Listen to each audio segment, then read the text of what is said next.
I've been playing Nightreign for a while now, and I've had experience fighting the night bosses multiple times.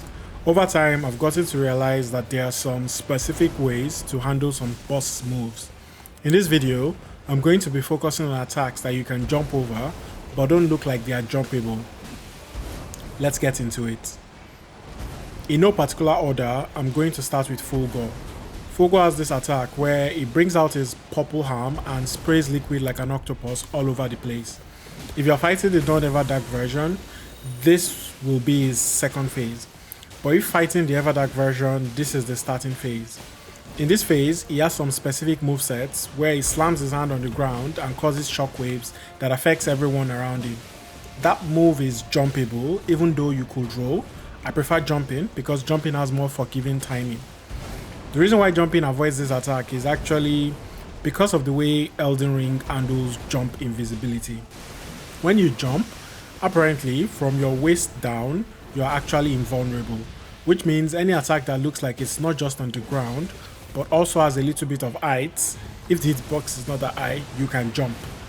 Even though it looks like it's clipping your legs, it's actually not going to hurt you and you are safe. There are three variations to this Fulghor attack. There is the one where he makes a huge leap into the air and then slams into the ground. He especially does this when he gets into this phase when fighting the non-Everdark version. Now this is easy to see, so you just time it and jump over it. The difference between this variation and the other types is that this has a larger AoE, so you need to jump even though you are far away. The other two variations are a little bit tricky to know because they are usually part of a combo. There is the one where it does 3 or 4 attacks like this and then ends it with a final slam. The second is where he does it from the start. You see it's a little bit more telegraphed because it's slow. He could do it from the start or he could do it after 2 arm movements and then he does the slam. What's common to most of this is that it's telegraphed. You see the slow raise with a few, I think 1 or 2 seconds, and you can jump and not get slammed down. Next up, let's talk about Gaping Jaw. Gaping Jaw has this electric slam that he does where he slams his head, sometimes multiple times, to cause lightning to shoot out from the point where he hits his head. Now, that move looks like something you have to either run away from or roll away from, or time your roll. But what if I told you you could actually jump over this as well? Yes, when the slam comes in, you can jump over the initial impact and also the follow-up lightning shockwave. Just pace yourself, watch out for that slam, and jump at the right moment.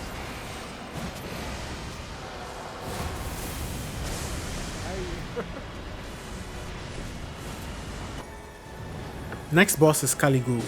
Similar to Gaping Jaw, Caligo doesn't have many attacks you can jump over, but there is a tail swipe attack you can jump to avoid. The tricky part is that Caligo has multiple tail swipes, so you need to watch out for this specific one. It happens when Caligo curls its tail backward closer to themselves, then unleashes the first swipe and followed by a second.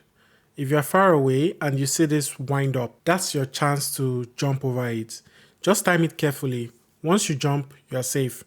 The thing about this move is that if you actually fight Caligo up close, you might not see it much because Caligo tends to use other attacks like the ice breath at close range.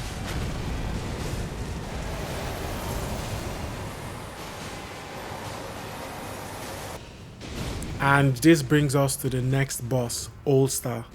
Hoelstar is one of the later bosses in Nightreign, and although he also doesn't have many jumpable attacks, there is this sequence that he does where he lets out a cry and then he does a flurry of attacks.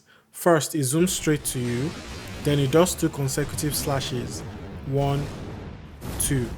The third one, he delays a little bit before attacking. This third one is the attack you can actually jump over and also get a punish in with it. You can perform a jump attack with a melee weapon, landing your hit and potentially dealing some good posture damage. So watch out for this.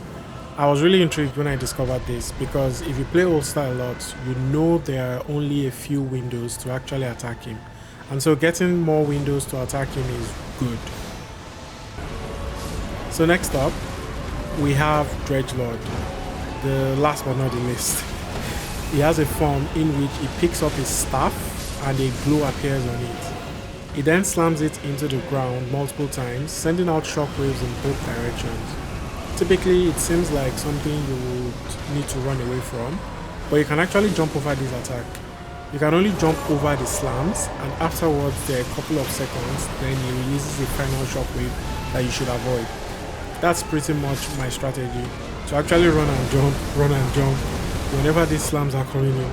So even if I get caught in the blast, I can jump over it. And there's one more Dreglord attack you can jump, the flesh projectile. You have to recognize it and react quickly. He makes a fast movement away and then throws out a flesh projectile. If you can jump it, do so, like I'm doing here, where I saw it coming and jumped. The downside is you can't really punish it and it comes out very fast. So it's usually better and easier to just roll. And that's it for this video. I hope you learned something new. Comment down if you would be interested in knowing other field bosses or the hand bosses attacks you can really jump over. Thanks, and see you in the next video.